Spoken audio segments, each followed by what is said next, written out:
Good morning everyone. आज का class होगा आपका भूगोल, ज्योग्राफी का क्लास होगा।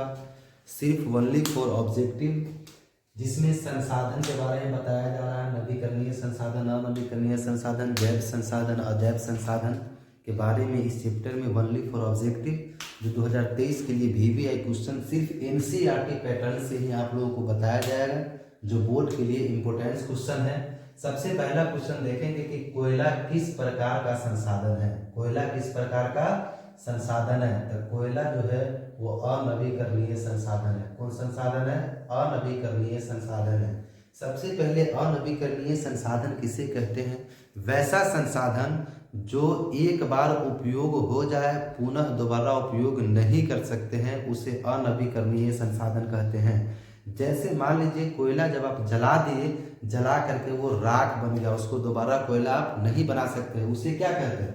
अनवीकरणीय संसाधन कहते हैं। ठीक है। सौर ऊर्जा निम्नलिखित में कौन सा संसाधन है? जो सौर ऊर्जा है वो कौन सा संसाधन है? सौर ऊर्जा एक ऐसा ऊर्जा है जो पुनः प्राप्त किया जा सकता है, पुनः प्राप्त किया जा सकता है। तो सौर ऊर्जा जो है पुनः पूर्ति योग्य है, पुनः पूर्ति योग्य है। तट रेखा कितने किलोमीटर तक अपवर्जन आर्थिक क्षेत्र कहलाता है? जो तट रेखा है, क्या है ये?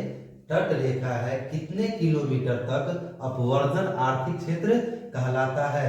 तो ये जो हो जाएगा 200। कितना हो जाएगा? 200 nm तक, 200 nm तक कहलाता है। समुद्र क्षेत्र में राजनैतिक कितनी दूरी राष्ट्रीय निहित है? किस क्षेत्र में करा? समुद्री क्षेत्र। समुद्री क्षेत्र में राजनैतिक कितनी दूरी राष्ट्रीय निहित है? तो जो ये आपका इसमें आंसर हो जाएगा 19.2 किलोमीटर। कितना? 19.2 किलोमीटर हो जाएगा आपका। कह रहा है कि अगला लेसन प्राकृतिक संसाधन, जो फर्स्ट है प्राकृतिक संसाधन। पंजाब में भूमि निम्नकरण का प्रमुख कारण क्या हो सकता है? कह रहा है पंजाब में भूमि निम्नकरण का मुख्य कारण जो है, तो पंजाब में भूमि का जो काम होता है उस पे सबसे ज्यादा किस चीज का काम होता है? अधिक सिंचाई। क्या होता है इस पे?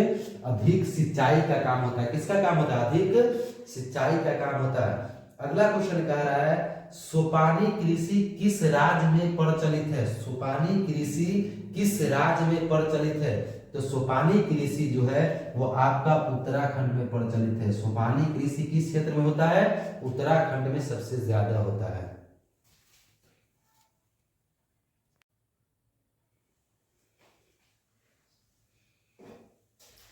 अगला क्वेश्चन देखिए क्या कह रहा है कि मरुस्थलीय मृदा का विस्तार कहाँ है? मरुस्थलीय क्या है? मरुस्थलीय मृदा का विस्तार है तो कहाँ है? उत्तर प्रदेश, महाराष्ट्र, पंजाब या राजस्थान? तो मरुस्थलीय क्षेत्र है जहाँ सुखाड़ ज्यादा पड़ता है, वो मरुस्थलीय क्षेत्र कौन है? राजस्थान है। कौन सा है? राजस्थान है।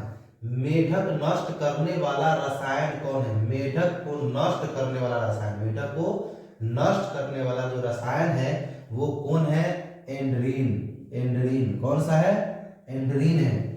काली मृदा, मृदा का मतलब होता है मिट्टी, मृदा का मतलब मिट्टी।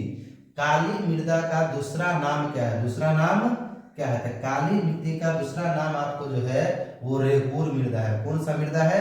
रेगूर मृदा है। अगला चैप्टर कह रहा है जल संसाधन, खंड ख। जल संसाधन में खंड ख।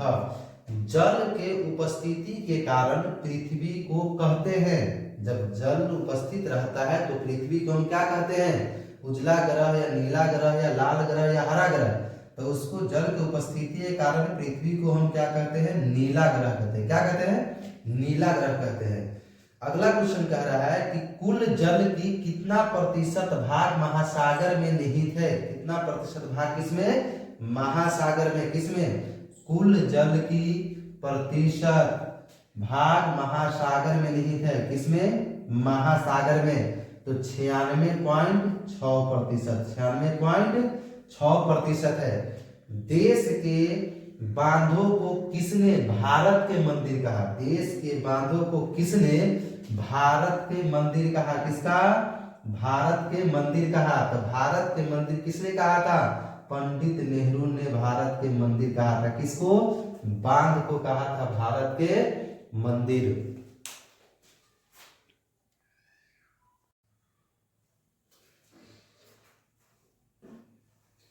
अगला क्वेश्चन देखिए, अगला क्वेश्चन कह रहा है कि प्राणियों के शिखर, प्राणियों की शरीर में कितना प्रतिशत जल निहित है? प्राणियों की शरीर में कितना प्रतिशत जल निहित है?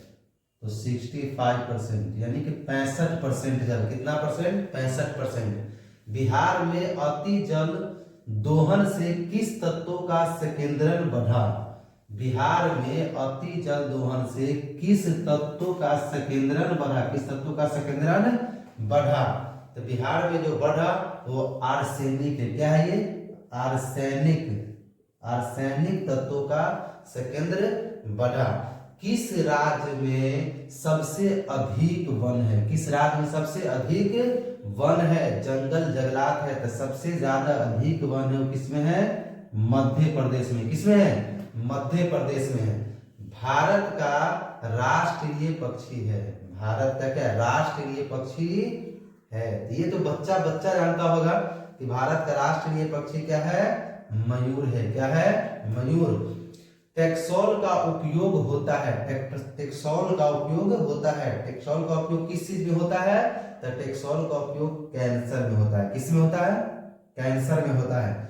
कुछ मुख्य तथ्य जो VBI हमको लगा, यानी कि विश्व शिखर सम्मेलन 1972 में आयोजित किया गया। कब किया गया था? विश्व शिखर सम्मेलन कब? 1972 में आयोजित किया गया। 5 जून को। कब? 5 जून को पर्यावरण दिवस मनाया जाता है। कब मनाया जाता है? 5 जून को पर्यावरण दिवस मनाया जाता है।